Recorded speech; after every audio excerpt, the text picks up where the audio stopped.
Bismillahirrahmanirrahim. Elhamdülillahi Rabbil alemin. Və salatu və selamu alə mən la nəbiyyə ba'də. Esselamu aleykum və rahmetullahi və barakatuhu.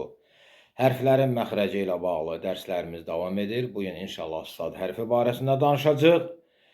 Deməli, bu hərf s səsini verir. Bu səs dilin ucunu aşağı kəsici dişlərin ucuna toxundurmaqla tələffüz edilir.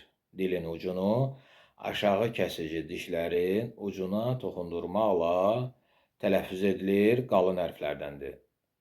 Sad, sad, sad, sad, sa, si, su, sa, si, su, sa, si, su. Bu qədər. Vəsselamu aleykum və rahmetullahi və barakatuhu.